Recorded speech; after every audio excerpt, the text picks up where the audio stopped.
Les derniers rayons du soleil d'automne perçaient à travers la cime des pins, colorant la neige de teinte rosée. Emily Carter tira sur les rênes de sa jument et tendit l'oreille. Quelque part devant, derrière les fourrés denses, on entendait un bruit étrange, une sorte de gémissement ou de râle. Sa main se posa instinctivement sur la crosse de sa Winchester, accrochée à la selle. 28 ans de vie dans les montagnes du Montana lui avaient appris la prudence. Depuis la mort de son père 3 ans plus tôt, la ferme était devenue son seul foyer et sa seule préoccupation. Les voisins trouvaient étrange qu'une jeune femme vive seule dans un tel isolement. Mais Emily avait l'habitude de ne compter que sur elle-même. Des épaules larges sous une chemise de flanelle d'homme, des mains fortes gantées de cuir et une détermination sans faille clé dans ses yeux gris. Elle n'était plus depuis longtemps la fillette qui tressait ses cheveux et rêvait de robe de bal. Le son se répéta, plus distinct cette fois. Quelqu'un gémissait de douleur. Émilie mit pied à terre, attacha sa jument à un arbre et s'avança prudemment, sa Winchester prête à faire feu. La neige crissait sous ses bottes de cuir, et chaque son paraissait assourdissant dans le silence du crépuscule. Au détour du sentier s'ouvrait une petite clairière. Ce qu'elle y vit la fit s'immobiliser un instant. Sur la neige gisait un homme, jeune à en juger par les cheveux sombres qui s'échappaient de son chapeau usé. Sa jambe gauche était coincée sous le tronc d'un pin abattu, et autour de lui 4 loups gris tournaient en cercle. Pour l'instant, les bêtes montées ne faisaient que renifler. Mais Émilie savait parfaitement qu'elle sentait que le sang et la faiblesse. Encore quelques minutes, et elle se déciderait à attaquer. L'homme était conscient. Ses yeux, d'un vert surprenant même dans la pénombre, croisèrent dans son regard. Il ne criait pas, ne paniquait pas, et se contenta de murmurer. « Partez, mademoiselle. C'est dangereux ici. » Sa voix était douce, presque tendre, bien différente de ce qu'elle attendait d'un cow-boy en pantalon de cuir et veste élimée. Cette voix n'avait rien de la rudesse de la frontière, mais elle recelait autre chose.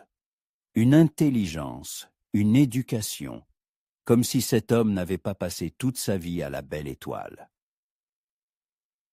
Emily épaula sa Winchester. Les loups l'avaient remarqué.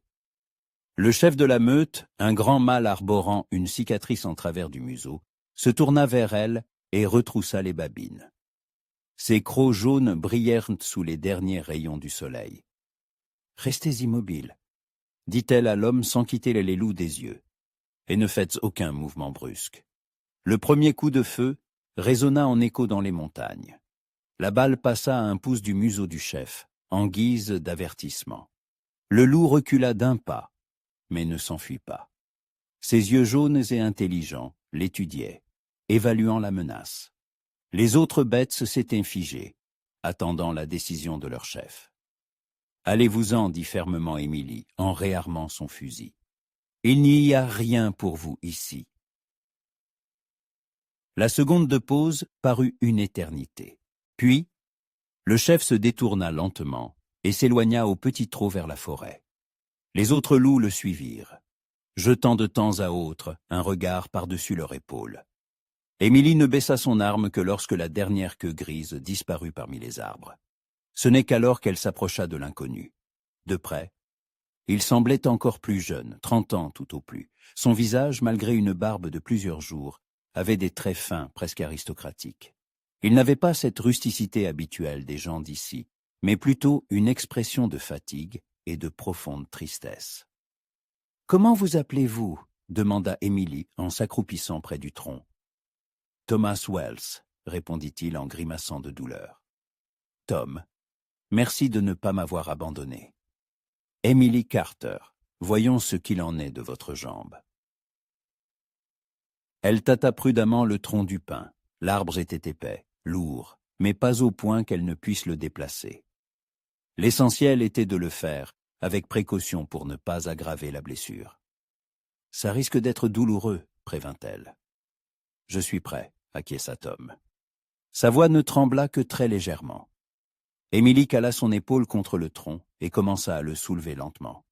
Ses muscles se tendirent sous sa chemise, et elle sentit la sueur perler sur son front, malgré le froid. Tom retint un souffle lorsque la pression sur sa jambe se relâcha, mais il ne tenta pas de se dégager lui-même.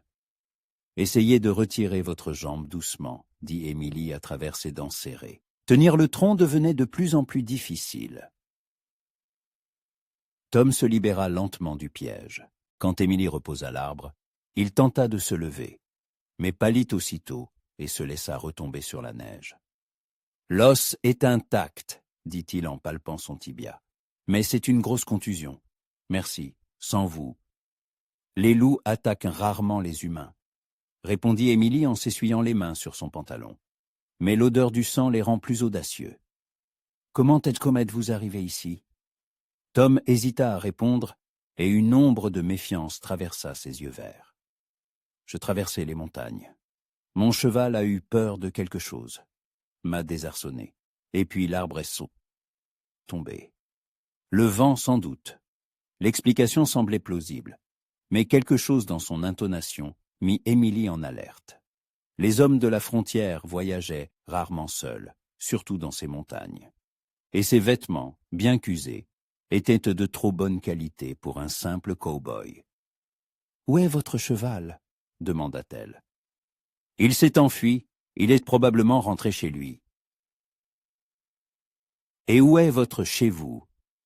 Nouveau silence. Tom détourna le regard. « À l'est, j'allais voir de la famille. » Le crépuscule s'épaississait. La température commençait à chuter, et Émilie comprit qu'il fallait prendre une décision rapidement. Laisser un homme blessé dans la forêt pour la nuit, c'était le condamner à une mort certaine. Les loups pouvaient revenir, et le froid des montagnes tuait aussi sûrement que les prédateurs. « Pouvez-vous monter à cheval ?» demanda-t-elle. « Je pense que oui. Que voulez-vous dire ? J'ai une petite ferme à 2 miles d'ici. Vous y passerez la nuit, et demain matin, nous aviserons. » Tom la regarda avec surprise. « Vous vivez seul. Est-ce que ça a de l'importance ? Non, ce n'est pas ce que je voulais dire. C'est juste que vous êtes très bonne avec un étranger. » Émilie haussa les épaules. « Sur la frontière, on s'entraide. Sinon, personne ne survit. » Elle l'aida à rejoindre le cheval. Tom se déplaçait avec précaution, boitant visiblement, mais s'efforçait de ne pas montrer sa douleur. Lorsqu'il s'assit en selle derrière elle, Émilie sentit sa tension, comme s'il s'efforçait de ne pas la toucher plus que nécessaire. Étrange. La plupart des hommes, dans de telles circonstances, n'auraient pas hésité à profiter de cette proximité. Le trajet jusqu'à la ferme prit près d'1 heure. La jument avançait prudemment sur le sentier enneigé, tandis que derrière eux résonnaient les hurlements lointains des loups. Tom restait silencieux, ne laissant échapper que de rares soupirs contenus lorsque le cheval trébuchait. « Vous n'êtes pas d'ici, » dit Émilie, alors qu'il descendait la pente vers sa ferme. « Qu'est-ce qui vous fait dire ça ? Votre accent et votre façon de vous tenir. Vous n'êtes pas habitué à cette vie. Et comment est-ce que je me tiens ?» Émilie réfléchit. Comment expliquer cette sensation ? Tom était poli, voire délicat, des qualités rares chez les hommes de la frontière. Ses mains, qu'elle avait touchées en l'aidant à monter, étaient douces, sans les callosités habituelles du travail à la corde et aux outils. Et sa voix trahissait une éducation, la culture d'une grande ville, comme un gentleman qui se serait égaré en pleine nature, dit-elle finalement. Tom ne répondit pas, mais elle sentit sa tension augmenter encore. La ferme apparut au détour d'un virage. Une petite maison en bois, avec une large véranda, une écurie, un enclos pour le bétail. Tout semblait bien entretenu, bien que modeste. De la fumée s'élevait de la cheminée. Émilie laissait toujours un feu dans le poêle lorsqu'elle quittait la maison. « C'est un bel endroit », remarqua Tom alors qu'il s'arrêtait près du perron. « Mon père l'a choisi. Il disait qu'il y avait de l'eau et que c'était à l'abri du vent. » Elle l'aida à descendre de cheval et à entrer dans la maison. L'intérieur était chaud et accueillant. Des meubles simples, des courtes pointes colorées, des photographies au mur. La maison portait clairement la marque d'une présence féminine attentionnée. « Assieds-vous près du feu, » dit Émilie, en désignant un fauteuil près de la cheminée. « Je vais préparer quelque chose à manger. »« Je ne veux pas vous déranger. » Ce n'est aucun dérangement. Sur la frontière, l'hospitalité est une loi. Elle retira son chapeau et sa veste, et Tom put enfin la dévisager correctement.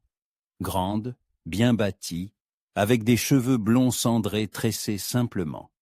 Ses traits étaient réguliers, voire beaux, mais empreints d'une certaine sévérité, comme si elle avait l'habitude de ne compter que sur ses propres forces et de n'attendre aucune tendresse du monde.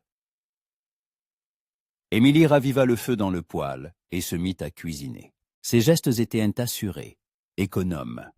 Elle était manifestement habituée à tout faire seule. Tom l'observait et sentit une douce chaleur monter en lui. Depuis quand quelqu'un n'avait-il pris soin de lui ainsi, sans rien attendre en retour? « D'où venez-vous » demanda Émilie en remuant quelque chose dans une marmite. « De Boston » répondit Tom sans réfléchir. Il grimaça ensuite, comme s'il venait de laisser échapper la vérité malgré lui. « C'est un long voyage. Qu'est-ce qui vous a amené si loin à l'ouest » Tom resta longtemps silencieux, le regard fixé sur le feu. « Parfois, un homme a besoin de fuir son passé, » dit-il enfin à voix basse. Sa voix était si empreinte de tristesse qu'Émilie se retourna involontairement. À la lueur des flammes, son visage paraissait encore plus jeune et vulnérable. « Qu'est-ce que vous fuyez » demanda-t-elle doucement. « Moi-même, » répondit Tom, « ce que j'étais censé devenir. » Le dîner se déroula en silence. Émilie avait préparé une soupe simple mais nourrissante, et Tom mangeait lentement, comme s'il savourait chaque bouchée. Elle remarqua que ses mains tremblaient, de fatigue, de froid ou de douleur. « Vous avez besoin de repos, » dit-elle en débarrassant. « Vous pouvez dormir ici, dans le salon. Demain matin, nous verrons comment trouver un médecin. »« Il y a un médecin ici ?» ?»« Dans la petite ville, à 15 miles, le docteur McGregor est un homme bon. » Tom hocha la tête, mais une lueur d'inquiétude traversa son regard. Émilie lui apporta des couvertures chaudes et un oreiller. Lorsque leurs mains se frôlèrent accidentellement, elle sentit un étrange frisson. Tom se figea également, la regardant de bas en haut. Une tension s'installa entre eux, qu'aucun des deux ne pouvait expliquer. « Bonne nuit, monsieur Wells, » dit Émilie en reculant d'un pas. « Bonne nuit, mademoiselle Carter, et merci pour tout. » Elle monta l'escalier grinçant jusqu'à sa chambre, le cœur battant étrangement vite. Que lui arrivait-il? Cet homme était un parfait inconnu. Elle ne connaissait de lui que son nom, et le fait qu'il n'était pas d'ici. Mais quelque chose en lui, quelque chose la faisait se sentir non plus comme la maîtresse solitaire d'une ferme, mais comme une femme. Dehors, le vent hurlait, et au loin, on entendit de nouveau le hurlement des loups. Émilie s'approcha de la fenêtre et regarda la cour. Tout était calme, mais elle savait que les loups n'avaient pas oublié la proie qui leur avait échappé aujourd'hui. Ils étaient patients et pouvaient attendre. En bas, dans le salon, Tom était allongé sur le canapé et fixait le plafond. Le sommeil ne venait pas. Sa jambe lui faisait mal, mais ce n'était pas le plus important. Le plus important était que pour la première fois depuis des mois, il se sentait en sécurité. Et la raison en était cette femme étonnante, forte, indépendante, mais aussi pleine de bonté. Il pensait à ses yeux, gris comme le ciel des montagnes avant une tempête, à la façon assurée dont elle tenait son arme, à la facilité avec laquelle elle avait soulevé le lourd tronc, à la manière attentionnée dont elle l'avait couvert. Émilie Carter ne ressemblait à aucune des femmes qu'il avait connues. Il n'y avait en elle ni coquetterie ni calcul, seulement de l'honnêteté et de la force. Et elle était belle. Tom s'en rendait compte, bien que sa beauté ne fût pas ostentatoire, pas citadine. C'était la beauté des lieux sauvages, naturelle, sans artifice, mais d'autant plus attirante. Il ferma les yeux et essaya de ne pas penser à ce qu'il avait apporté dans cette maison, au fait qu'on pouvait être à sa recherche, au fait que sa présence ici pouvait devenir une source de malheur pour cette femme qui lui avait sauvé la vie.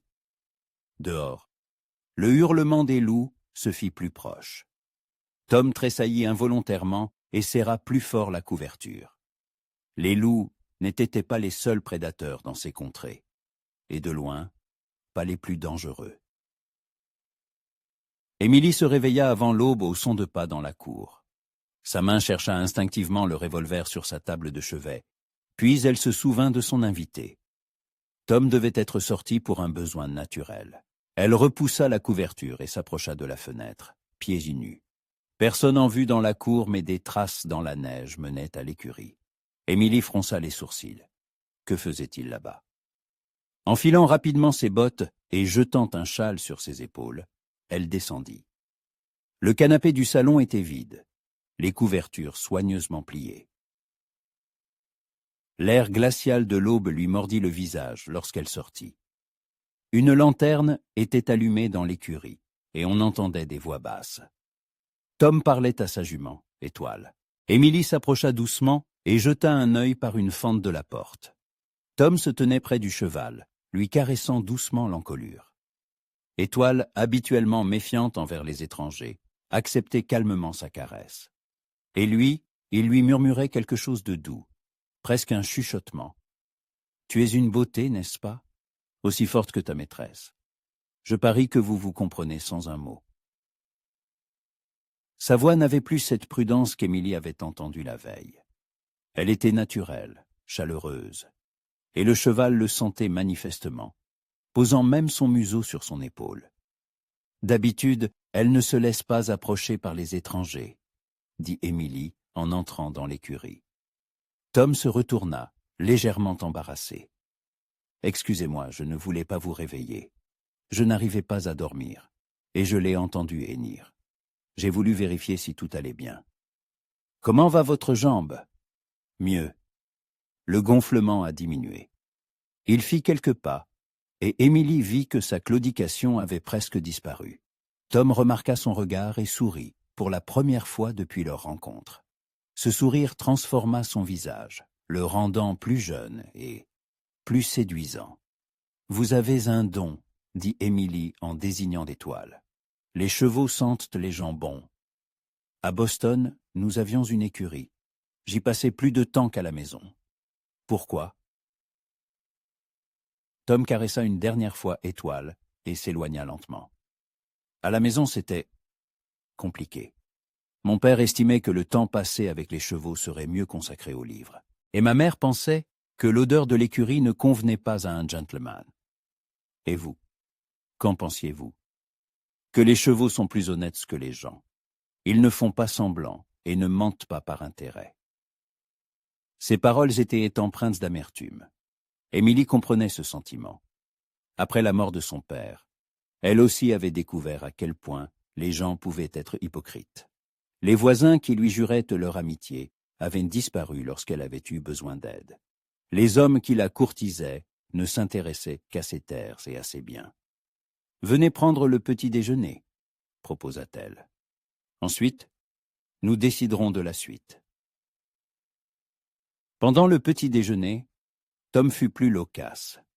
Il la questionna sur la ferme, sur la vie dans les montagnes, sur la façon dont elle gérait seule une telle exploitation.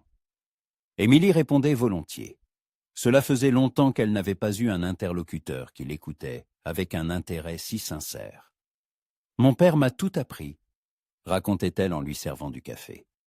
Il disait qu'une femme sur la frontière devait savoir faire le travail d'un homme.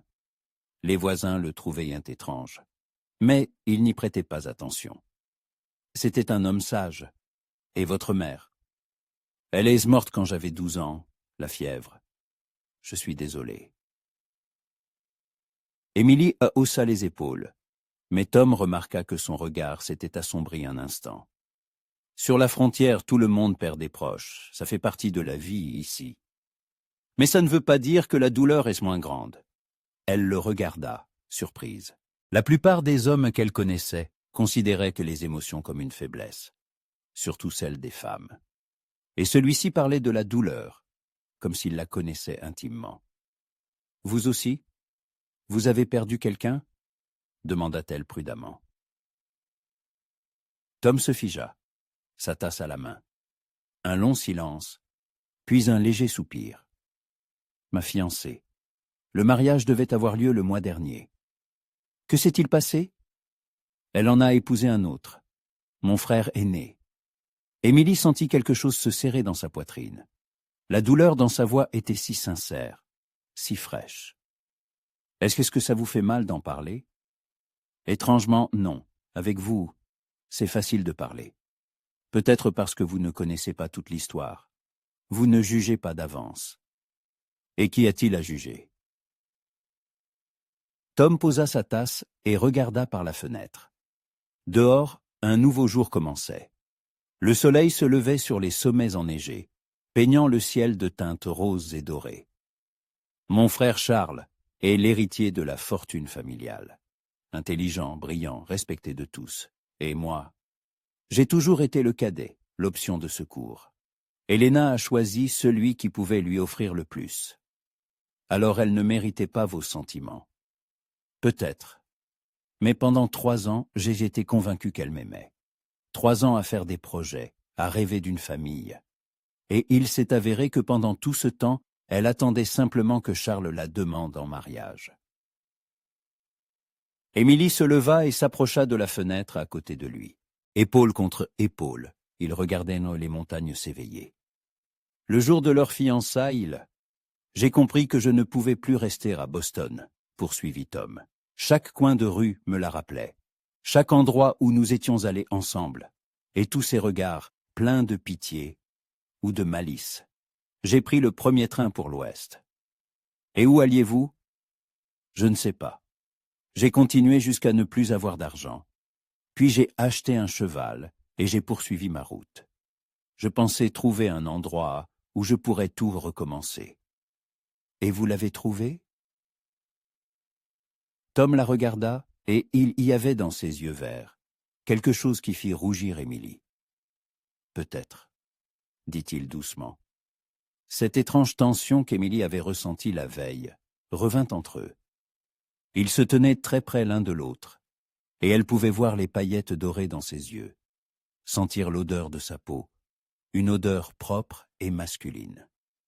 Tom leva lentement la main, comme pour toucher son visage. Mais à cet instant, un bruit de sabots retentit dans la cour. Émilie bondit loin de la fenêtre et saisit sa Winchester. 3 cavaliers entrèrent dans la cour, des hommes en vêtements sombres, les visages à moitié dissimulés par les bords de leurs chapeaux. Ils s'arrêtèrent près du perron et observèrent les lieux, évaluant manifestement la situation. « Qui sont-ils » murmura Tom, et Émilie entendit de la peur dans sa voix. « Je ne sais pas, mais leur apparence ne me plaît pas. » Le plus âgé des 3 mit pied à terre et se dirigea vers la maison. Les autres restèrent en selle, les mains posées sur la crosse de leur revolver. Émilie ouvrit la porte avant même que l'étranger ait pu frapper. « Que voulez-vous » demanda-t-elle sèchement, sa Winchester à portée de main. L'homme était d'âge moyen, avec des traits durs et des yeux gris et froids. Sur le revers de son manteau brillait une étoile en fer-blanc. Un shérif. « Shérif McCain de Silver Creek, mademoiselle. Nous cherchons un fugitif. N'auriez-vous pas vu un inconnu hier ou aujourd'hui? Jeune, cheveux sombres, bien habillé. » Le cœur d'Émilie s'accéléra. Elle sentit Tom se raidir dans son dos. « Et qu'a-t-il fait » demanda-t-elle, s'efforçant de garder une voix neutre. « Il a volé une grosse somme d'argent à la banque de Silver Creek. Il est armé et dangereux. » « Je n'ai vu personne, » mentit Émilie en regardant le shérif droit dans les yeux. McCain étudia son visage, puis promena son regard sur la maison. « Cela ne vous dérange pas si nous jetons un œil ?»« Si, ça me dérange. Avez-vous un mandat ?»« Mademoiselle, c'est un criminel très dangereux.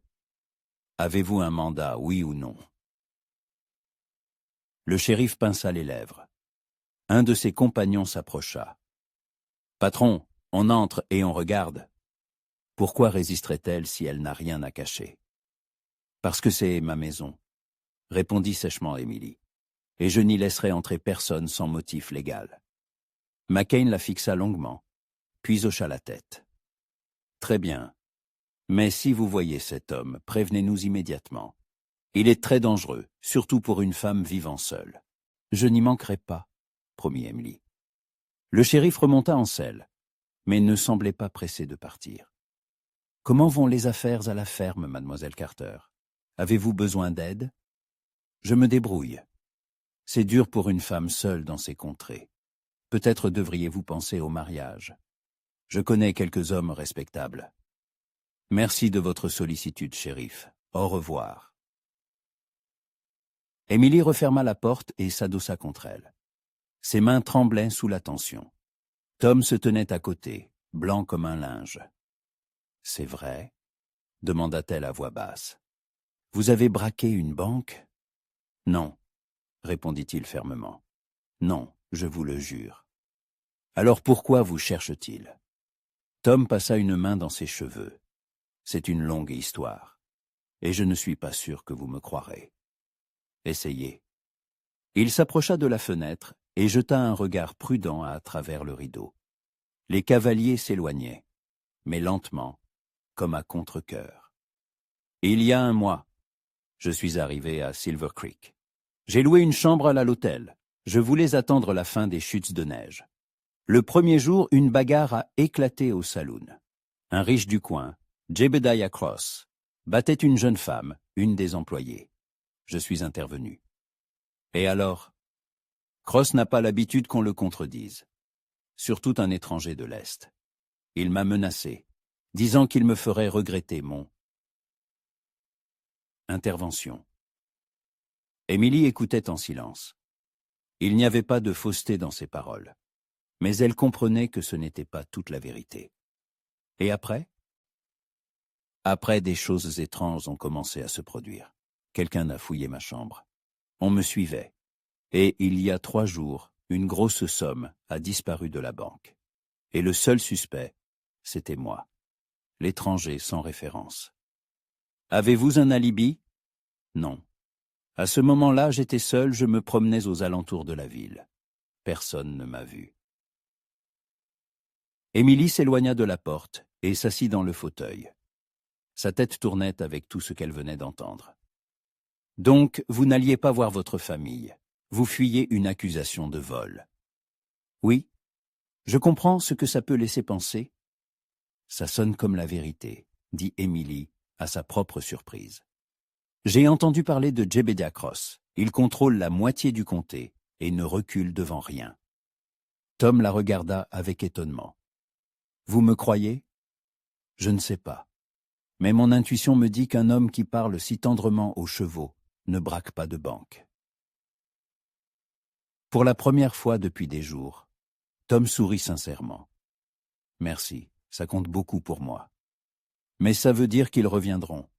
McCain n'a pas l'air d'un homme qui abandonne facilement. Je partirai dès aujourd'hui. Je ne veux pas vous mettre en danger. Où irez-vous? Votre jambe vous fait encore mal, vous n'avez pas de cheval, et un blizzard se prépare dans les montagnes. Comme pour confirmer ses dires, le vent se mit à hurler plus fort, et la neige commença à tambouriner contre les fenêtres. Peu importe, l'essentiel est de m'éloigner d'ici. Émilie se leva et s'approcha de la cheminée. Le feu crépitait joyeusement, créant une sensation de confort et de sécurité qui semblait désormais trompeuse. « Et si je ne voulais pas que vous partiez ?» dit-elle doucement, sans se retourner. Tom se figea.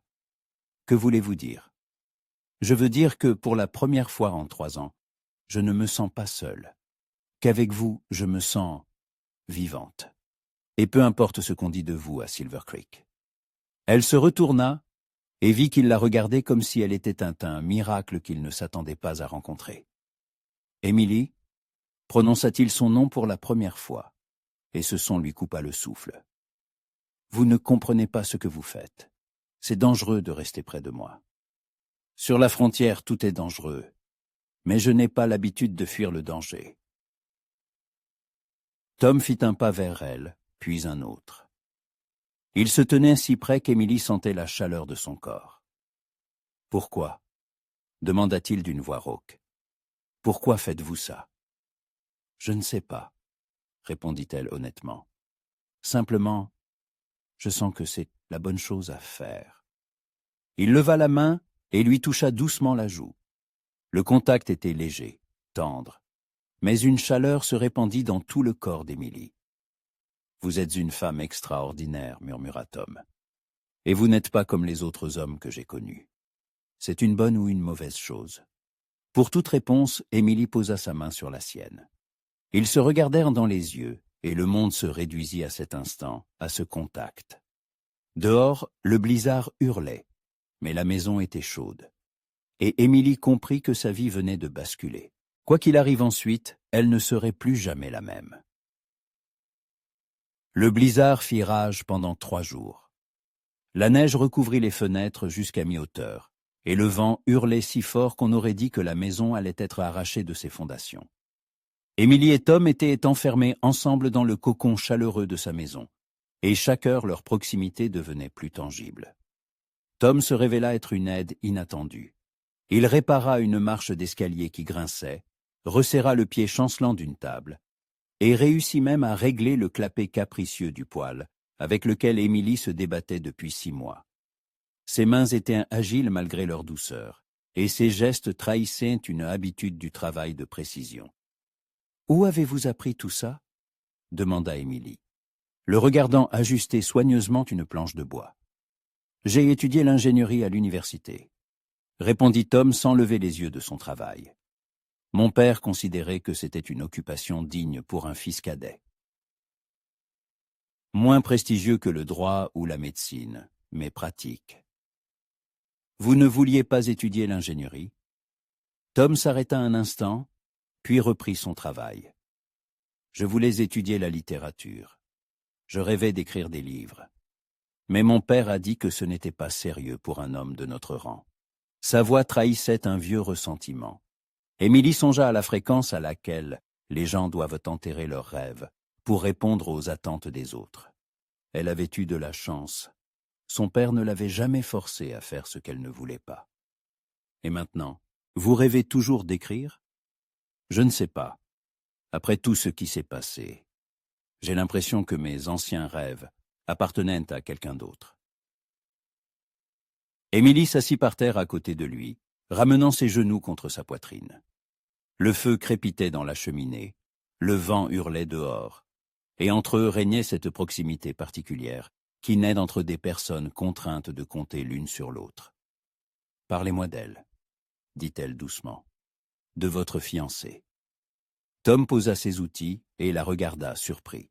« Pourquoi voulez-vous savoir ça? » « Parce qu'elle fait partie de votre histoire, et je veux connaître votre histoire. » Un long silence. Tom s'appuya sur ses mains et ferma les yeux. Helena était parfaite. Du moins, c'est que je croyais. Belle, instruite, de bonne famille. Quand elle a accepté nos fiançailles, j'ai pensé que c'était le plus beau jour de ma vie. L'aimiez-vous vraiment? Je le pensais, mais maintenant, je n'en suis plus sûr. Peut-être que j'aimais l'idée d'elle. L'idée de l'épouse parfaite, de la famille parfaite, de la vie parfaite. Et elle, vous aimait-elle? Tom eut un sourire amer. Elle aimait ce que je pouvais lui offrir. Une position sociale, le confort, la respectabilité. Mais quand Charles est arrivé avec son titre et sa fortune, le choix est devenu évident. Émilie tendit la main et lui toucha doucement le poignet. Tom ouvrit les yeux et la regarda. « C'était une idiote, » dit simplement Émilie. « N'importe quelle femme aurait de la chance d'avoir un homme comme vous. D'où vient cette assurance? Vous ne me connaissez que depuis 4 jours. Parfois 4 jours suffisent pour voir qui était vraiment une personne. Et parfois, toute une vie ne suffit pas. » Tom retourna sa main, paume vers le haut, et leurs doigts s'entrelacèrent. Un simple contact, mais un frisson parcourut le corps d'Émilie. « Que voyez-vous en moi ?» demanda-t-il d'une voix rauque. « De la bonté, de l'honnêteté, une force qui n'a pas besoin d'être démontrée. un homme capable d'être tendre sans craindre de paraître faible. Tom se pencha plus près. De sa main libre, il toucha son visage, passant son pouce sur sa pommette. « Et vous, que voyez-vous » murmura Émilie. « Une femme qui n'a pas peur d'être forte, qui peut sauver un homme des loups tout en restant incroyablement féminine, qui risque sa vie pour un étranger, sans considérer cela comme un exploit. » Ils se regardèrent se donnant dans les yeux, et l'air entre eux semblait électrisé. Tom se pencha lentement, et Émilie comprit qu'il allait l'embrasser. Son cœur battait si fort qu'elle crut qu'il allait l'entendre. Mais à cet instant, quelque chose tomba avec fracas sur le perron. Ils s'écartèrent brusquement, le charme du moment rompu. Émilie saisit sa Winchester et s'approcha de la fenêtre. « Une branche !» dit-elle en poussant un soupir de soulagement. Une grosse branche est tombée de l'arbre. Mais la magie était rompue. Tom se releva et s'éloigna vers la cheminée, tandis qu'Émilie se mit à ranger les outils, s'efforçant de ne pas croiser son regard. Une étrange tension s'installa entre eux. Non pas de la gêne, mais plutôt le sentiment de quelque chose d'inexprimé, d'inachevé. Le soir, alors qu'ils dînaient à la lueur d'une lampe à pétrole, Émilie se décida à aborder ce qui la préoccupait depuis longtemps. « Tom, et si ce shérif avait raison? Et si on vous traquait vraiment pour un vol ?» Tom leva les yeux vers elle. Dans leur profondeur verte, on lisait de la surprise et de la douleur. « Vous ne me croyez pas? Je veux vous croire. Mais je dois savoir la vérité. Toute la vérité. » Tom posa sa fourchette et s'adossa au dossier de sa chaise. « Il s'est passé plus de choses que ça que je ne vous l'ai dit à Silver Creek. » « Quoi exactement ? » La jeune femme que Cross battait, elle s'appelait Anna. Après mon intervention, elle est venue me voir à l'hôtel. Elle a dit qu'elle voulait me remercier. Nous avons discuté et elle m'a raconté des choses intéressantes. Émilie attendit la suite en silence. Il s'avère que Cross n'est pas seulement un riche local. Il dirige une bande qui pille les diligences et les fermes dans tout le comté, et le shérif. McCain est à sa solde. Mon Dieu. Anna le savait parce qu'elle avait entendu leurs conversations au saloon, et elle était prête à témoigner si quelqu'un pouvait transmettre l'information au marshal fédéral dans la capitale du territoire. Et que lui est-il arrivé? Tom serra les poings. Le lendemain de notre conversation, on l'a retrouvée morte dans la rivière, noyée, soi-disant. Et le jour suivant, l'argent a disparu de la banque, et on m'a accusé du vol. Émilie sentit son sang se glacer. Ils l'ont tuée pour la faire taire, et ils vous ont piégé pour détourner les soupçons. Exactement. Et s'ils me trouvent, ils nous tueront tous les deux, termina Émilie. Parce que maintenant, je connais aussi la vérité. Ils se regardèrent de part et d'autre de la table, et il n'y avait plus de non-dits entre eux. Seulement un danger commun, et la conscience que leur destin était désormais lié. « Je suis désolé de vous avoir entraîné là-dedans, » dit Tom doucement. « Ne soyez pas désolé, j'ai fait mon choix. » « Pourquoi? Pourquoi m'avez-vous cru ?» Émilie se leva et s'approcha de la fenêtre. Dehors, la tempête faisait rage, mais elle avait l'impression de voir bien au-delà de ce blizzard, vers un avenir qui deviendrait possible s'il parvenait à survivre. Parce que pour la première fois depuis des années, j'ai rencontré un homme près de qui je me sens vivante, et parce que je ne peux pas imaginer que vous ne soyez plus là. Tom s'approcha d'elle par derrière. Émilie sentait sa proximité dans chaque cellule de son corps, mais il ne la touchait pas. « Émilie » prononça-t-il son nom comme une prière. « Qu'est-ce qui nous arrive ?» Je ne sais pas. Je sais seulement que je ne veux pas que ça s'arrête. Elle se retourna et vit qu'il la regardait comme si elle était la seule chose qui le retenait à ce monde. Lentement, lui laissant le temps de s'écarter, il leva les mains et lui toucha le visage. Émilie ferma les yeux et s'appuya contre ses paumes. « Je ne veux pas vous faire de mal, » murmura Tom. « Et moi je ne veux pas vous perdre. » Cette fois, rien ne les interrompit. Tom se pencha, et leurs lèvres se rencontrèrent dans un baiser tendre, prudent, plein de sentiments inexprimés. Émilie sentit le monde tourner autour d'elle. Elle n'avait jamais embrassé ainsi, jamais ressenti un tel frisson au simple contact des lèvres. Quand ils se séparèrent, Tom la serra contre lui, et Émilie entendit son cœur battre à tout rompre. « Je pensais que je ne pourrais plus jamais aimer personne, » dit-il dans ses cheveux. « Et puis je vous ai rencontré. » « Aimer ?» Émilie s'écarta et le regarda dans les yeux. « Oui, je vous aime, Émilie.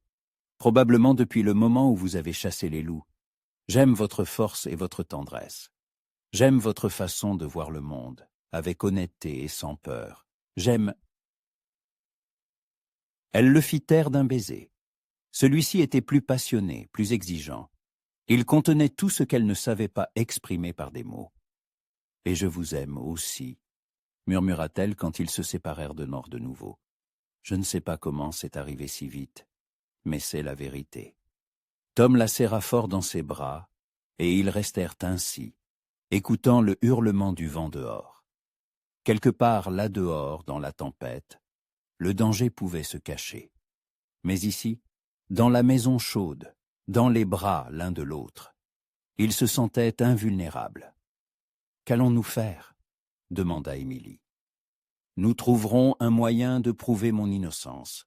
Nous trouverons le marshal fédéral, nous lui raconterons tout ce que nous savons. Et si ça ne marche pas? Alors nous partirons loin d'ici, en Californie, en Oregon, n'importe où. Nous commencerons une nouvelle vie. Ensemble, si vous acceptez de devenir ma femme. » Émilie s'écarta et le regarda, les yeux écarquillés. « Tom, je sais, c'est de la folie. Nous nous connaissons depuis quelques jours seulement. Mais je n'ai jamais été aussi sûr de quoi que ce soit. Je veux passer le reste de ma vie avec vous.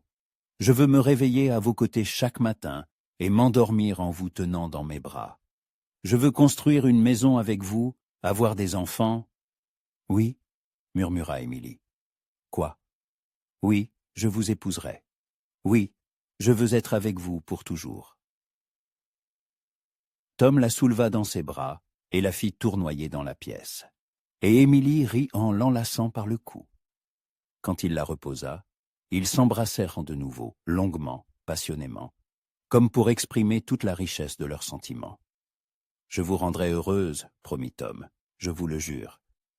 Vous me rendez déjà heureuse, à chaque minute. » Dehors, le blizzard commençait à se calmer. Le vent ne hurlait plus, il ne faisait que siffler entre les arbres. Bientôt la neige cesserait, les routes deviendraient impraticables, et ils devraient prendre des décisions. Mais pour l'instant, ils n'étaient que deux amoureux qui s'étaient trouvés dans l'immensité sauvage de la frontière américaine. « Vous savez à quoi je pense ?» dit Émilie, sans le lâcher. « À quoi ? Au fait que les loups qui ont failli vous tuer nous ont en fait offert notre rencontre. Sans eux, vous seriez passé sans vous arrêter, et je serais resté seul. Je devrais donc leur être reconnaissant. Nous le devrions tous les deux. » Tom se mit à rire, un rire clair, joyeux, comme il n'avait pas ri depuis des mois. « Alors la prochaine fois que je croiserai une meute de loups, je ne manquerai pas de les remercier pour le plus beau cadeau de ma vie. » « Quel cadeau ? » ?»« Vous, ma chère Émilie, vous. » Le matin du 4e jour, le blizzard cessa complètement. Le soleil perça à travers les nuages, transformant le monde enneigé en un conte de fées scintillant.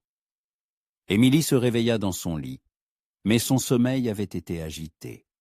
Elle avait rêvé de cavaliers en noir encerclant la maison et d'yeux de loup jaune dans l'obscurité.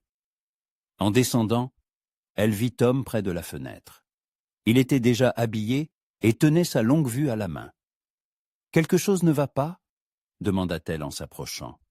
« De la fumée, » répondit brièvement Tom en lui tendant l'instrument.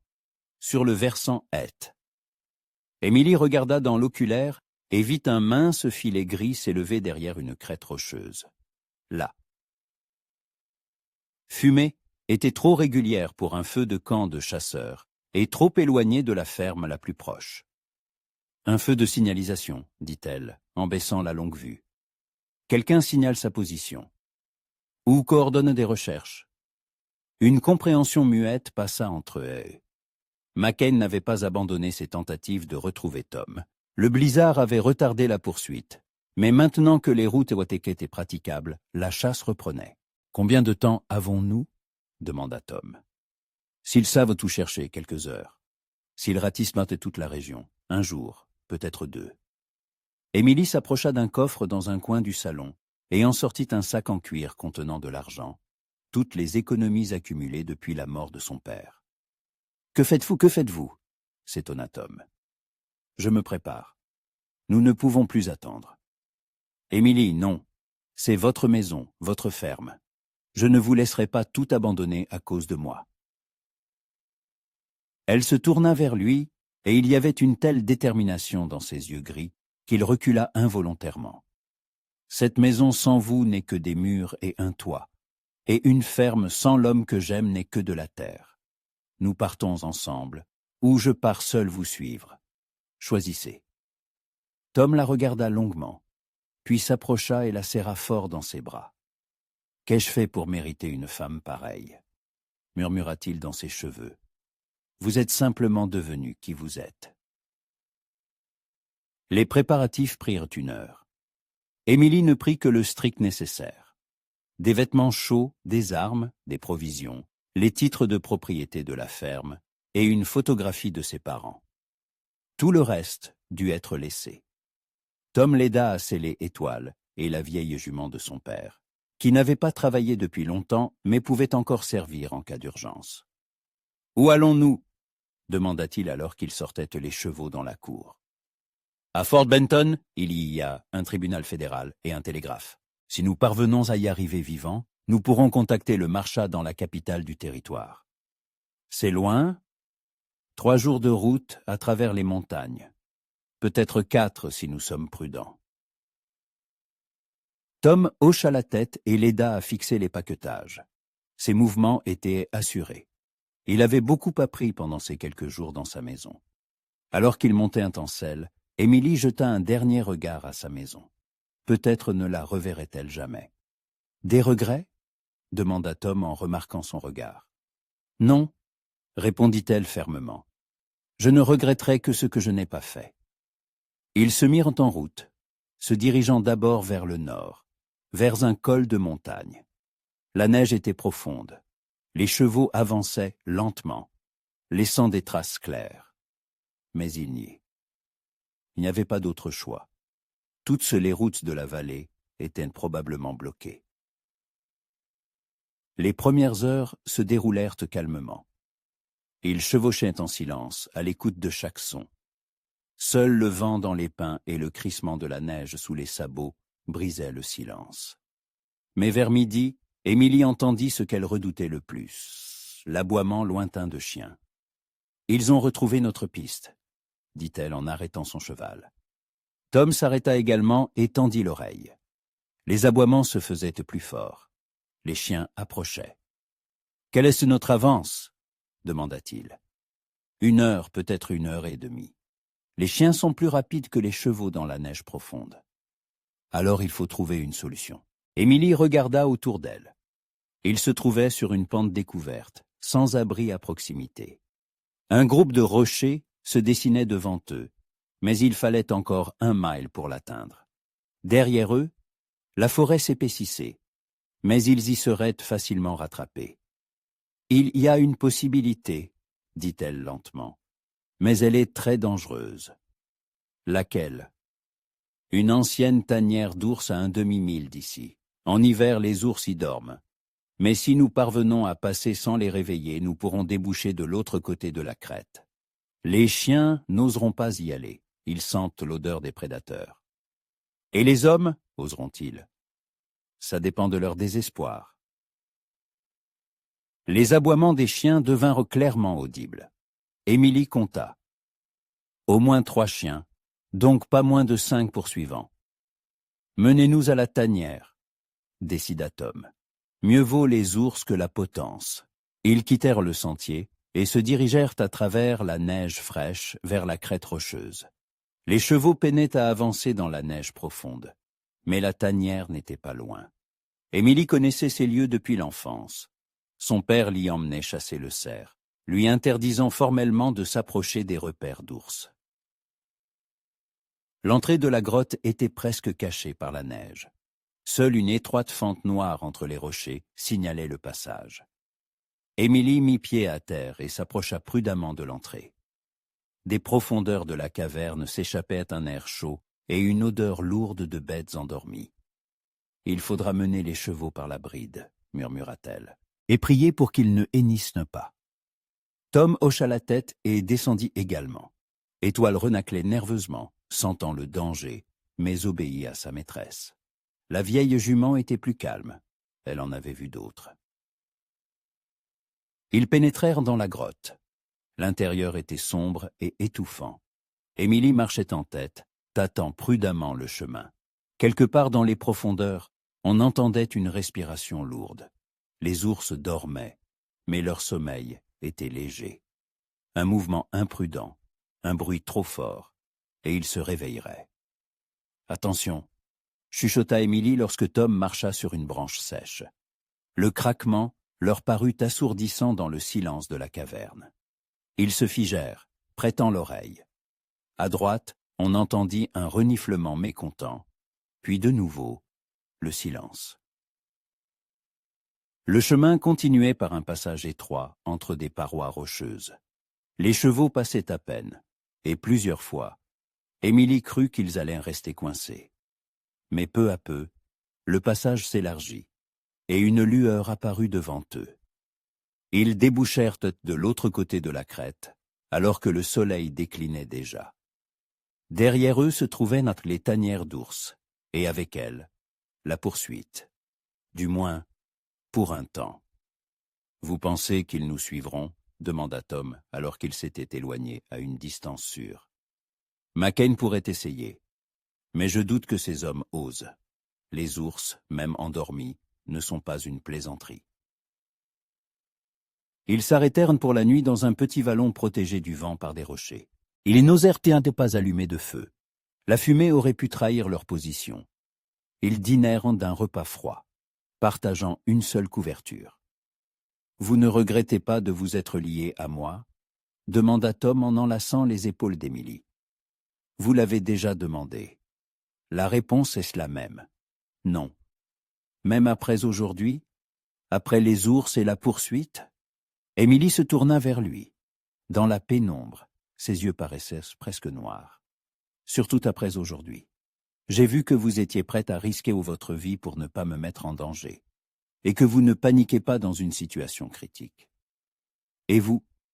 J'ai vu qu'une femme peut être plus courageuse que n'importe quel homme, et plus intelligente.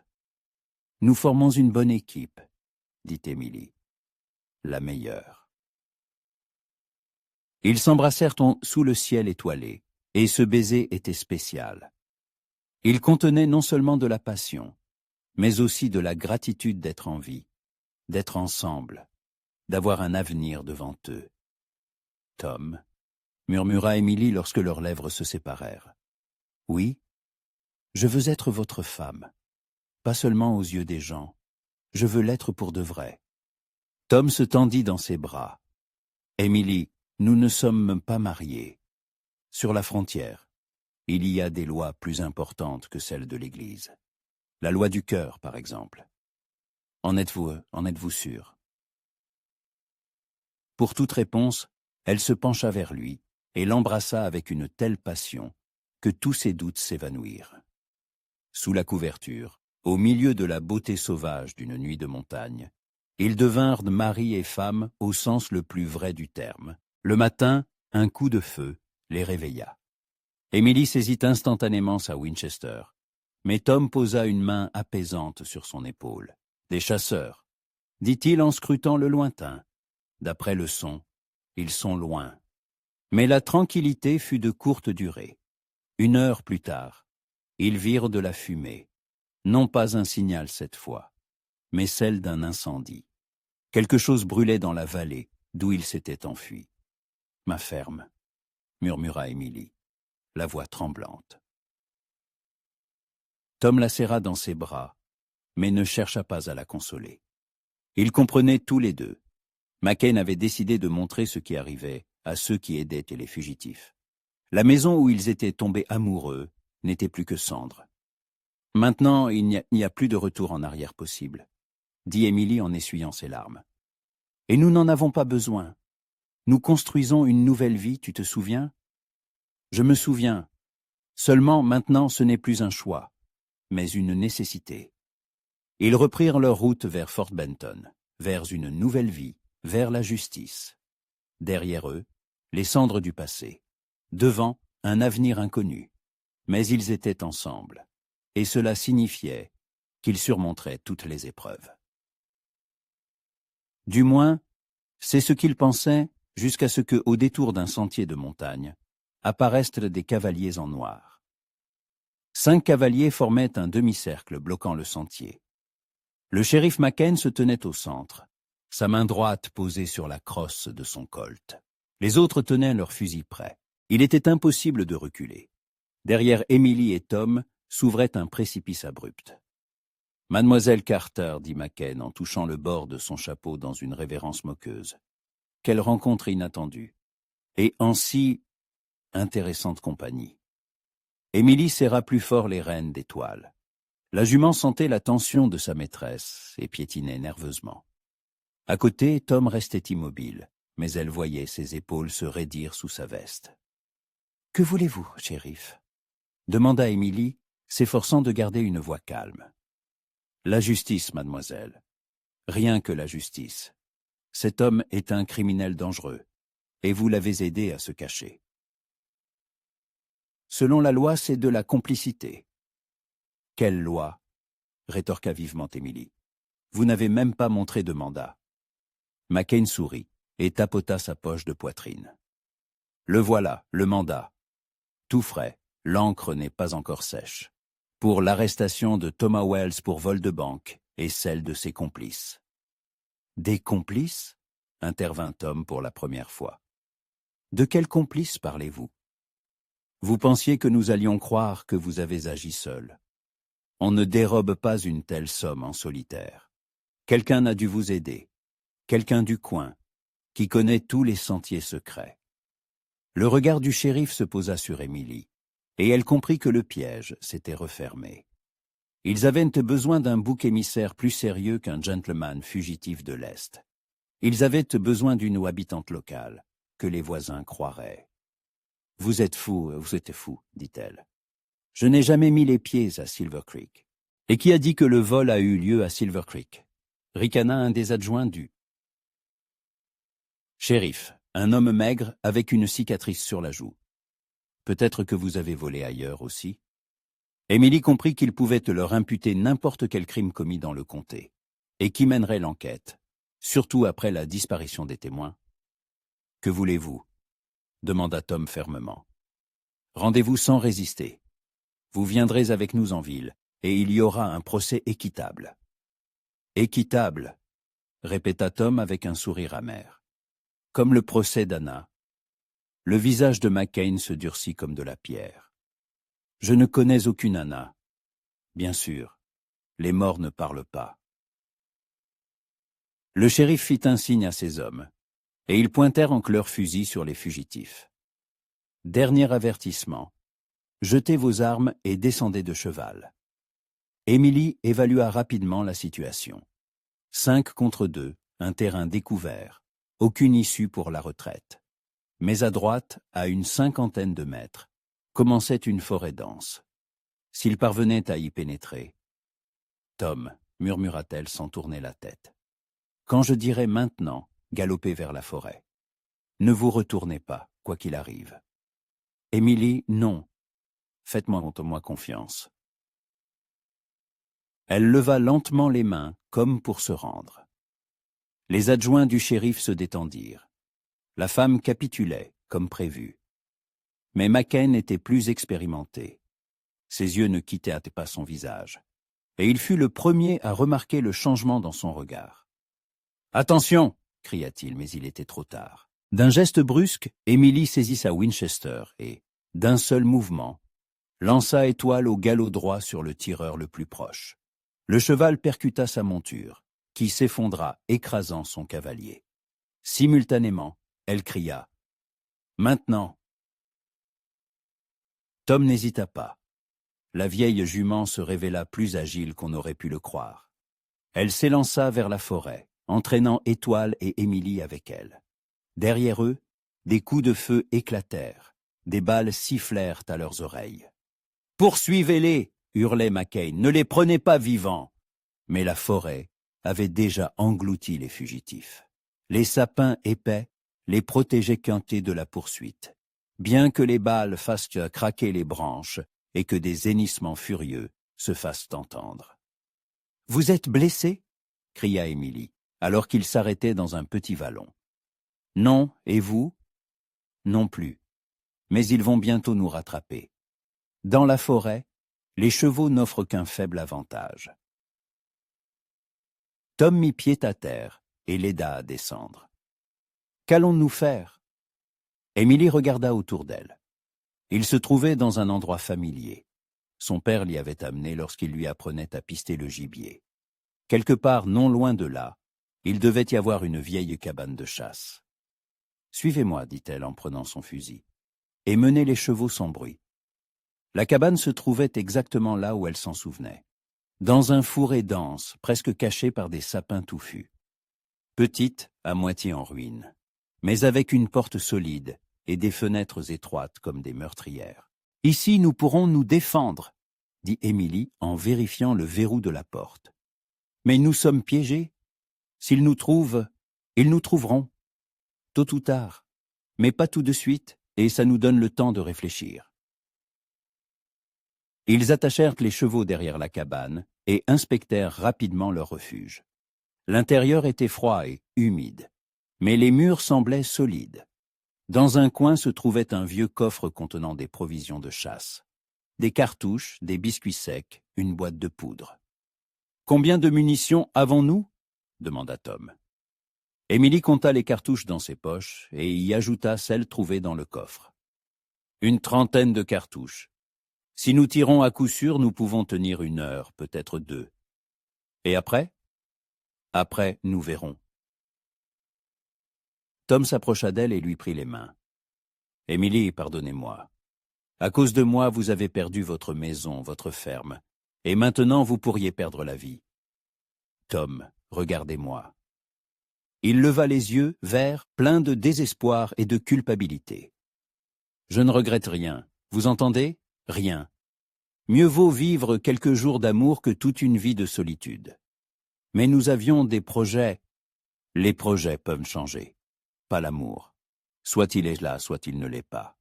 Et pour nous, il est là. » Dehors, des voix se firent entendre. La poursuite approchait. « Emily Carter !» cria McCain. « Sortez! On peut peut-être encore s'arranger. » « S'arranger sur quoi ?» répondit Émilie à travers la meurtrière. « Livrez-nous Wells, et je vous garantis qu'il ne vous arrivera rien. Nous dirons que vous avez agi sous la contrainte. » « Et on vous croira ?»« On vous croira. Vous êtes une femme faible, facile à tromper. Qui vous en voudrait ?» Émilie jeta un regard en coin à Tom. Il se tenait contre le mur opposé, serrant son revolver, le visage sombre. « Et qu'adviendra-t-il de moi ensuite ?» cria-t-elle. « Vous retournerez à votre vie. Peut-être même que vous ferez un bon mariage. Je connais quelques hommes respectables. Y compris vous, shérif. » Le rire de McCain était désagréable. « Et pourquoi pas?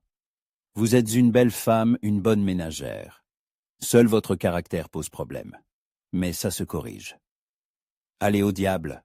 aboya Émilie, et sa voix était si pleine de fureur que Tom sourit malgré lui. « Eh bien, soit, entendit-on la voix du shérif. « Vous l'aurez voulu. Les gars, mettez-y le feu. » « Ils mettent le feu à la cabane !» dit Tom en regardant par une fente entre les rondins.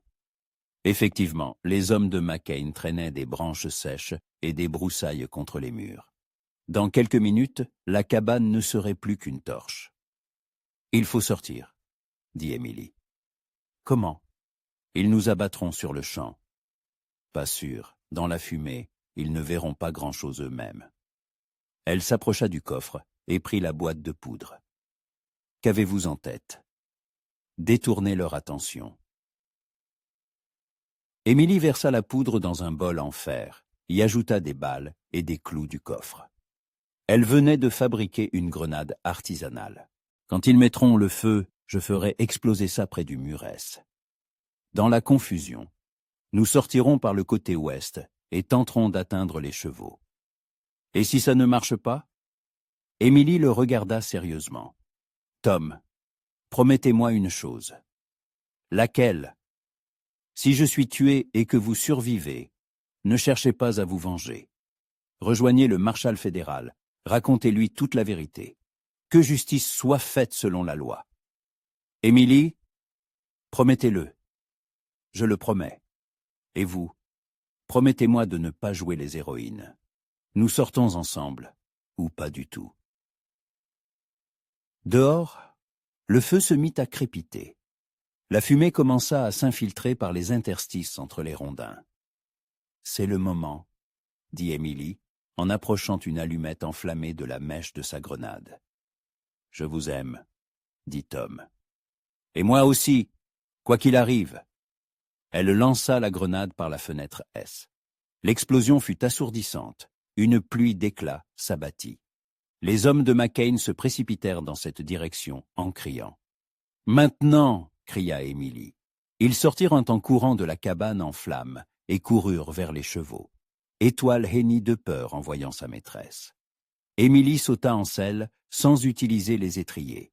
« Plus vite !» cria-t-elle à Tom. La première balle siffla près de son oreille au moment où Tom montait sur son cheval. La seconde frappa l'arbre au-dessus de leur tête, faisant pleuvoir des éclats d'écorce. Par là, Émilie désigna un sentier étroit entre les rochers. Ils s'élancèrent sur le sentier, penchés sur l'encolure de leurs chevaux. Derrière eux, on entendait des coups de feu et des jurons. Mais la distance s'allongeait. Le sentier les mena sur une pente découverte. En bas, dans la vallée, on apercevait les toits d'une petite ville. « Qu'est-ce que c'est » cria Tom. « Haven Valley » répondit Émilie. « Une petite ville. Il y a un télégraphe là-bas, là-bas. » Ils descendirent dans la vallée au crépuscule. La ville était calme, paisible. Quelques maisons, un magasin, un saloon, une église. Les gens dans les rues les suivaient de regards curieux. « Où est-ce le télégraphe » demanda Tom au premier passant. « Au bureau de poste. Mais il est déjà fermé. Il ouvre demain matin. » « Et où peut-on loger ?»« À l'hôtel de Miss Mary. C'est la maison aux volets verts, là-bas. » Miss Mary se révéla être une vieille femme bienveillante qui leur loua une chambre. Une chambre sans poser de questions et leur servit à dîner. Ce n'est qu'en montant l'escalier qu'elle leur dit à voix basse. « Je ne sais pas de quoi vous fuyez, mes enfants, mais soyez prudents. Cet après-midi, des hommes y sont passés. Ils posaient des questions sur un jeune couple à cheval.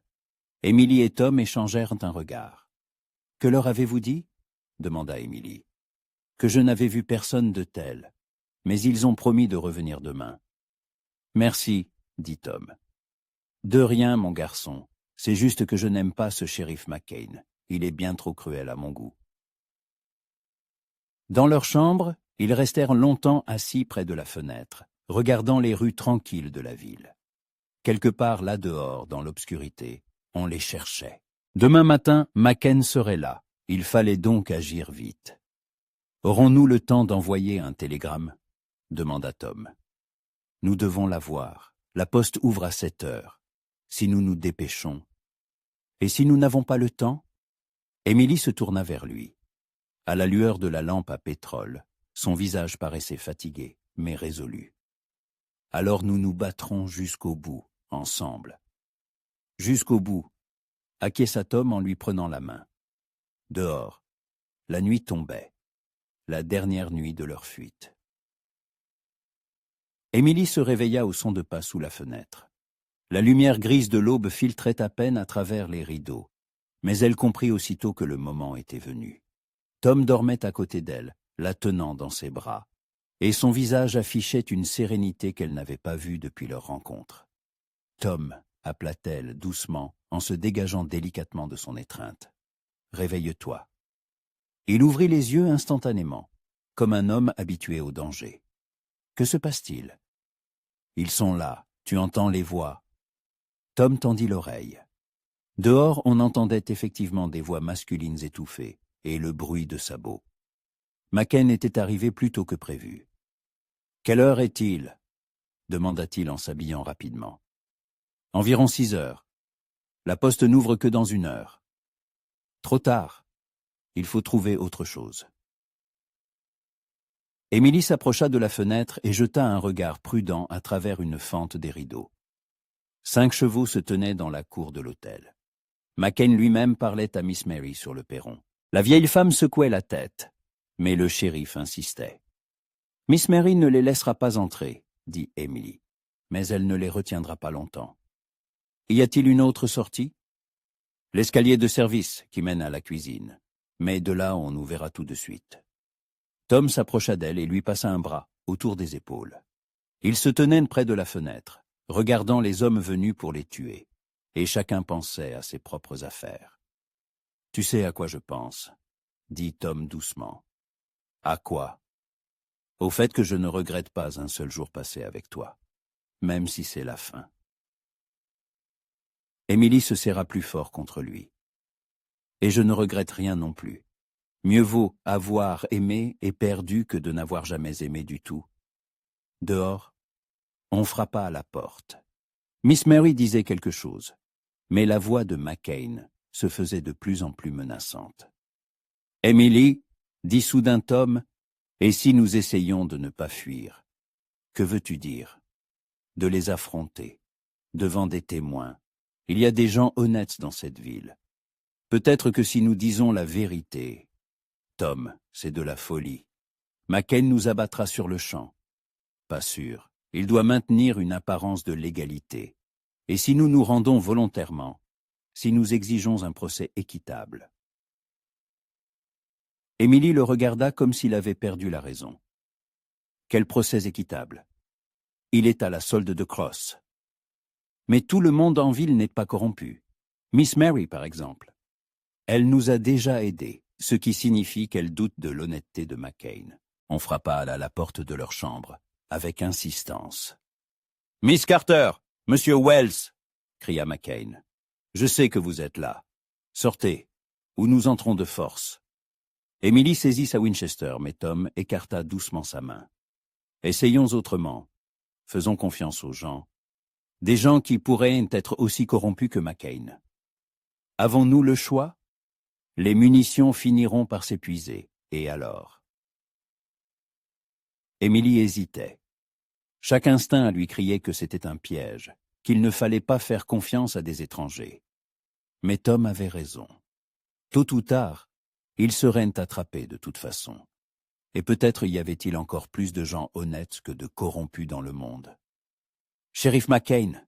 cria-t-elle à travers la porte. « Nous sortons, mais à une condition. » « Quelle condition ? » ?»« Devant témoins, que les gens se rassemblent. Nous voulons que tout le monde entende notre histoire. » Il y eut une pause, puis Macken éclata d'un rire mauvais. « Quelle histoire? Vous êtes des criminels, un point c'est tout. Alors de quoi avez-vous peur? Si nous sommes des criminels, que les gens l'entendent et décident par eux-mêmes. » Nouvelle pause, plus longue.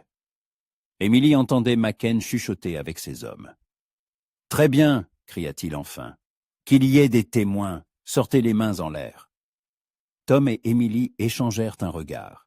C'était leur dernière chance de reculer. « Ensemble » demanda-t-il. « Ensemble » acquiesça-t-elle. Ils descendirent l'escalier en se tenant la main. Dans le hall, Miss Mary les attendait, pâle, effrayée, mais résolue. « Mes enfants, » murmura-t-elle. « J'ai envoyé un garçon chercher le pasteur et le juge Harrington. Ils vont arriver. »« Merci, » dit Émilie. « Tenez bon et dites la vérité. Les gens ici sont simples, mais justes. » Ils sortirent sur le perron. Macken et ses hommes formaient un demi-cercle, les mains sur leurs armes. Mais, à la surprise d'Émilie, les habitants de la ville s'étaient également rassemblés dans la cour. Des hommes, des femmes, même des enfants. Les nouvelles se propagent vite dans les petites villes. « Les voilà vos héros !» cria Macken à la foule. « Thomas Wells qui a braqué la banque de Silver Creek, et sa complice, Emily Carter. C'est un mensonge, dit fermement Tom en faisant un pas en avant. Et je suis prêt à le prouver. Le prouver? Ricana le shérif. Comment? Mais à ce moment, un mouvement se fit dans la foule. Un homme âgé en costume noir apparut, le pasteur de l'église locale. À côté de lui marchait un autre homme d'un certain âge, vêtu de riches habits, une canne à la main. « Le juge Harrington », murmura Miss Mary à Emily. « Un homme honnête. » Le juge monta sur le perron et regarda sévèrement McCain. « Shérif, que se passe-t-il ici? »« J'arrête des criminels dangereux, votre honneur. J'ai un mandat. »« Montrez-le. » À contre-cœur, McCain sortit de sa poche un papier plié. Le juge le déplia et le lut attentivement. « Ce mandat est signé par le juge Kramer de Silver Creek, » dit-il enfin. « Eh bien, oui. Et alors ? » « Et alors, le juge Kramer est mort depuis un mois. J'étais à ses funérailles. » Un murmure parcourut la foule. Les gens échangeaient en des regards, chuchotaient. Le visage de McCain s'assombrit. Peut-être une erreur de date. Peut-être un faux, répondit sèchement le juge. Jeune homme, s'adressa-t-il à Tom. Racontez-nous votre version des faits. Et Tom raconta. Tout. Sa fiancée qui avait préféré son frère. Sa fuite vers l'ouest. La jeune Anna battue par Cross. Sa mort mystérieuse et l'accusation de vol. Il parlait simplement, sans emphase, et les gens l'écoutaient en retenant leur souffle. Quand Tom eut fini, le juge se tourna vers Emily. « Et vous, mademoiselle, qu'avez-vous à ajouter ?» Emily raconta comment elle avait sauvé Tom des loups, comment elle l'avait cru, comment ils étaient tombés amoureux.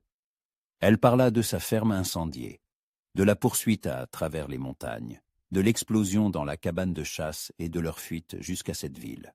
« Une belle histoire, » dit McCain quand elle eut terminé. « Mais où sont les preuves ?»« Et où sont les vôtres ?» rétorqua Emily. « À part un faux mandat, j'ai des témoins à Silver Creek, qui travaillant pour Jebediah Cross, » termina Tom à sa place. Soudain, un jeune homme en tenue de cow-boy usé sortit de la foule. « Votre honneur, » dit-il en retirant son chapeau. « Puis-je dire un mot ?»« Parlez, Jack. Je travaillais pour Cross il y a 3 mois. Je les ai vus planifier le braquage de la banque de Middletown. Ils voulaient faire porter le chapeau à un étranger. Et cette fille, Anna, je la connaissais. C'était une brave fille. Elle ne s'est pas noyée toute seule. » McCain pâlit. « T'es Jack Morgan. Tu n'es qu'un ivrogne et un menteur. Et vous, un meurtrier et un voleur. » répondit calmement le cow-boy. Et je ne suis pas le seul à le savoir. D'autres personnes commencèrent à sortir de la foule. Un fermier qui avait été cambriolé 1 mois plus tôt reconnut l'un des hommes de McCain, le propriétaire du magasin, qui avait été menacé s'il ne se taisait pas sur des achats suspects de grandes quantités de provisions et de munitions. Même une prostituée du saloon, qui avait entendu Cross et McCain planifier l'élimination de Tom et Emily. Plus les gens parlaient, plus le visage du shérif s'assombrissait. Ces hommes échangeaient des regards, manifestement prêts à fuir. Shérif McCain dit solennellement le juge Harrington. « Vous êtes en état d'arrestation pour suspicion de meurtre, de vol et d'abus de pouvoir. »« Vous n'en avez pas le droit !» explosa McCain. « Si, je suis un juge fédéral et mon autorité s'étend sur tout le territoire. » McCain porta la main à son étui, mais n'eut pas le temps. Tom sauta du perron et le plaqua au sol. Ils roulèrent par terre, enlacés. Le revolver du shérif vola sur le côté. Les hommes de McCain tentèrent d'intervenir, mais les habitants de la ville étaient prêts. Le pasteur se révéla être un ancien militaire et désarma habilement l'un des adjoints. Les autres levèrent simplement les mains, voyant que la partie était perdue. « C'est fini, » dit Emily, lorsque l'on aida Tom à se relever. « Pas encore, » répondit le juge. « Maintenant, il faut arrêter Cross, et pour cela, il faudra un marshal fédéral. »« J'enverrai un télégramme, » dit Tom. « Nous l'enverrons, » le corrigea Emily en lui prenant la main. 1 heure plus tard, le télégramme était envoyé. Le lendemain, le marshal fédéral William Drake arrivait à Haven Valley avec ses hommes. Et une semaine plus tard, Jebediah Cross et toute sa bande étaient arrêtés. Tom et Emily se marièrent dans la petite église de Haven Valley. C'est le même pasteur qui avait aidé à arrêter McCain qui les unit. Miss Mary fut la marraine d'Emily et le juge Harrington, le parrain de Tom. Après le mariage, ils achetèrent une petite ferme dans la vallée, près de la ville. Tom se révéla être un excellent fermier. Sa formation d'ingénieur l'aida à mettre en place un système d'irrigation et à construire une nouvelle maison. Et Emily lui apprit toutes les subtilités du métier. Un an plus tard, une fille leur naquit, une petite beauté aux yeux verts, qu'ils nommèrent Tana, en mémoire de la jeune femme dont la mort avait permis que justice soit faite. « Tu sais à quoi je pense ?» dit Emily un soir, alors qu'ils étaient assis sur la véranda, regardant le coucher du soleil. « À quoi ?» demanda Tom, berçant leur fille dans ses bras. « Au fait que les loups qui ont failli te tuer nous ont en fait sauvés tous les deux. Sans eux, nous ne nous serions jamais rencontrés. Alors la prochaine fois que je croiserai une meute de loups, je les remercierai. Pourquoi ? Pour le plus beau cadeau de ma vie. Pour toi, ma chère Émilie. Pour notre amour. » La petite Anna se mit à rire, tendant ses petites mains vers le soleil couchant, et dans ce rire, il y avait tout. L'espoir, la joie, la foi que l'amour est plus fort que toutes les épreuves. Et quelque part dans les montagnes, les loups hurlaient, et ce hurlement ne semblait plus effrayant. Il sonnait comme le chant de la nature sauvage, qui avait offert à deux cœurs solitaires la chance de se trouver au milieu des vastes étendues de la frontière américaine. 20 ans plus tard, des fils d'argent dans les cheveux d'Émilie brillaient au soleil lorsqu'elle sortit sur la véranda avec un plateau.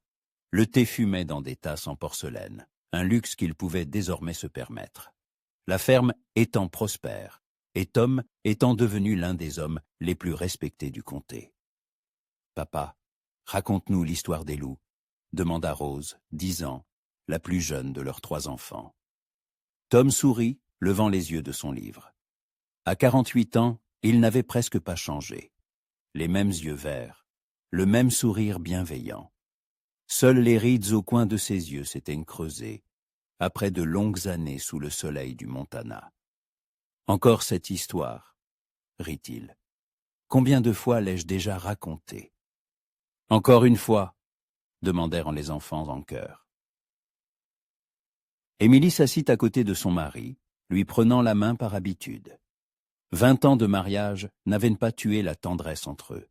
Au contraire, ils l'avaient rendue plus profonde et plus calme, comme une rivière de montagne qui coule sans hâte mais sans relâche. « Très bien, accepta Tom, mais c'est la dernière fois. » Anna, devenue une belle jeune femme de 19 ans, avec les yeux verts de son père et le caractère déterminé de sa mère, leva les yeux au ciel. « Papa, tu dis « la dernière fois » depuis 5 ans. Parce que vous me demandez de la raconter encore et encore, rit Tom. Samuel, 14 ans, l'enfant du milieu, toujours sérieux pour son âge, regarda ses parents d'un air songeur. « Et vous avez vraiment su tout de suite que vous vous aimiez ?» Émilie et Tom échangèrent un regard. Il y avait tant de chaleur dans leurs yeux que même la cynique Anna s'adoucit. « Pas tout de suite, répondit honnêtement Émilie. Au début, je ne pouvais tout simplement pas abandonner un homme blessé au loup. Cela allait à l'encontre de tout ce que mon père m'avait appris. »« Et après » insista Rose. « Et après, j'ai vu que votre mère était la femme la plus courageuse et la plus bonne du monde, dit Tom, et j'ai compris que je ne pourrais pas vivre sans elle. » C'est romantique, soupira Rose. Est-ce que je rencontrerai un jour un tel amour? Certainement, l'assura Émilie. Mais souviens-toi, le véritable amour ne vient pas quand tu le cherches, mais quand tu es prête à l'accueillir. Maman a raison, ajouta Tom. Je cherchais l'amour à Boston, et je pensais l'avoir trouvé. Mais il s'est avéré que le véritable amour m'attendait dans les montagnes du Montana, en la personne d'une femme capable de chasser une meute de loups d'un seul coup de fusil. Samuel fronça les sourcils. Ces derniers temps, Il réfléchissait beaucoup à la justice et à l'injustice du monde. Et qu'est-il advenu de ce shérif? De McCain? Il a été pendu, répondit brièvement Tom. Avec Cross. La justice a triomphé. C'est bien, acquiesça le garçon, satisfait. Anna se leva et s'approcha de la balustrade de la véranda, regardant la route qui menait à la ville. « Vous savez à quoi je pense » dit-elle sans se retourner. « À quoi, ma chérie ?» demanda Émilie. « Que votre histoire n'est pas seulement une histoire d'amour. C'est aussi une histoire sur le fait qu'il faut parfois tout risquer pour obtenir ce qui compte vraiment. » Tom se leva et passa un bras autour des épaules de sa fille. « Fille intelligente, c'est exactement ce que j'ai compris il y a 20 ans, que la sécurité est une illusion, et que l'amour et l'honnêteté sont les seules choses qui comptent vraiment. Et que les loups ne sont pas toujours des ennemis, ajouta Émilie. Parfois, ils nous mènent là où le bonheur nous attend. Le soleil se couchait, colorant les montagnes de teintes roses et dorées familières. Au loin, on entendit un hurlement prolongé. Les loups partaient à la chasse. « Ils sont toujours là, dit Rose en tendant l'oreille. « Bien sûr, acquiesça Tom, et Dieu merci, un monde sans loups serait plus pauvre. Même après ce qu'ils ont failli te faire, s'étonna Samuel. Surtout après. Ils faisaient une partie de l'histoire qui m'a mené à votre mère, à vous, à cette vie. » Émilie se leva et s'approcha de son mari. À 46 ans, elle était toujours aussi belle, peut-être même plus que dans sa jeunesse. Les années ne l'avaient pas brisée, elles n'avaient fait qu'ajouter de la sagesse et une assurance tranquille. « Les enfants, allez vous préparer pour la nuit, dit-elle. Papa et moi allons rester encore un peu. » Quand les enfants furent rentrés, Tom et Émilie restèrent seuls sur la véranda. Ils étaient assis en silence, écoutant les bruits de la nuit qui tombait. Quelque part, un portillon grinça. C'était Anna qui raccompagnait son prétendant, le jeune instituteur de la ville. « Elle est amoureuse, » remarqua Émilie. « J'ai remarqué, c'est un bon garçon, ce David. Tu n'es pas contre? À quoi bon s'y opposer? Peut-on interdire l'amour ?» Émilie se mit à rire. « Je me souviens que mon père disait la même chose quand les jeunes hommes ont commencé à me regarder. L'amour est comme une rivière de montagne, disait-il. On ne peut pas l'arrêter. On peut seulement la guider dans la bonne direction. C'était un homme sage, ton père. Il t'aurait aimé. Et ta mère ?» Émilie réfléchit. « Maman était une romantique. Elle aurait dit que notre histoire est un conte de fées devenu réalité. » Tom prit sa main et l'embrassa. « Et toi, qu'en penses-tu ? » « Je pense que notre histoire est simplement la vie ordinaire de deux personnes qui se sont rencontrées au bon moment, au bon endroit, et qui n'ont pas eu peur de se confier leur cœur. »« Ordinaire ?» sourit Tom. « Des loups, une poursuite, des fusillades, des maisons incendiées. C'est ce que tu appelles une vie ordinaire ? » « Pour la frontière, oui, ce qui était extraordinaire, c'est que nous nous sommes trouvés et que nous ne nous sommes pas perdus. » Anna revint sur la véranda, rayonnante et embarrassée à la fois. « David m'a demandé en mariage, » annonça-t-elle sans préambule. Émilie et Tom échangèrent un regard. « Et qu'as-tu répondu ?» demanda sa mère. « Que j'allais y réfléchir, mais je connais déjà la réponse. »« Et quelle est-elle ?»« Oui, je l'aime. » Tom se leva et serra sa fille dans ses bras. « Alors je vous bénis. Mais souviens-toi, l'amour n'est pas seulement de la joie. C'est aussi une responsabilité. L'un envers l'autre, envers les enfants que vous aurez, envers la vie que vous construirez ensemble.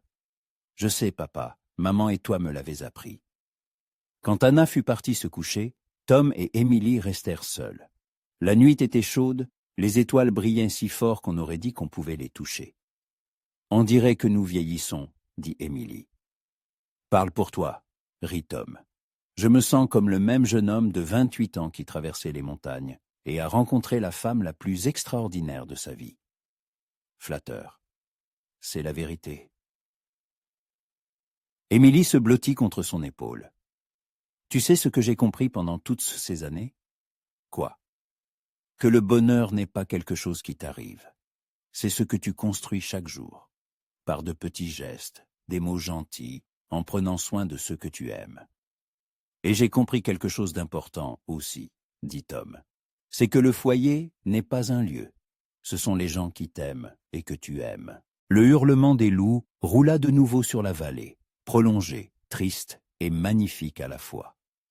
Émilie et Tom l'écoutaient en silence, se tenant la main. « Je me demande, dit Émilie pensivement, si les enfants de nos enfants demanderont aussi qu'on leur raconte l'histoire des loups. Certainement. Les bonnes histoires se transmettent de génération en génération. Et que leur raconterons-nous? Quelle était la morale de notre histoire? Tom réfléchit longuement, regardant les étoiles. Nous leur dirons que l'amour arrive quand on s'y attend le moins, qu'il demande du courage et la volonté de prendre des risques, et qu'il vaut toutes les épreuves. Et que les loups ne sont pas toujours des ennemis, ajouta Émilie avec un sourire. Et que parfois, pour trouver son bonheur, il faut perdre tout le reste. Et que le véritable amour rend les gens meilleurs. Et que la justice triomphe toujours, si les gens sont prêts à se battre pour elle. Ils se turent, écoutant la nuit. Quelque part dans la maison, leurs enfants dormaient paisiblement. Des enfants qui avaient grandi dans l'amour et la sécurité. Des enfants qui savaient que leurs parents avaient traversé le feu et le seau pour leur bonheur. « Émilie » appela doucement Tom. « Oui, je t'aime. En cet instant, je t'aime encore plus qu'il y a 20 ans. Et je t'aime aussi. Et je t'aimerai toujours. » Ils s'embrassèrent sous le ciel étoilé du Montana, et ce baiser était plein de gratitude. Pour le chemin parcouru, pour leurs enfants, pour les années vécues ensemble, pour un amour qui ne s'était pas éteint, mais s'était renforcé avec le temps. Et dans les montagnes, les loups hurlaient, et leur chant résonnait comme une bénédiction, celle de créatures sauvages qui avaient un jour mené 2 cœurs solitaires, l'un vers l'autre, et offert au monde une histoire sur le fait que l'amour est plus fort que la peur, que la bonté est plus importante que le profit, et que le bonheur vaut tous les risques. Et les étoiles brillaient sur leur maison, comme elles avaient brillé des années auparavant sur la cabane de chasse où 2 fugitifs avaient compris pour la première fois qu'ils étaient prêts à mourir l'un pour l'autre, et donc qu'ils étaient prêts à vivre, longtemps, heureux, dans l'amour et l'harmonie, jusqu'à la fin de leurs jours.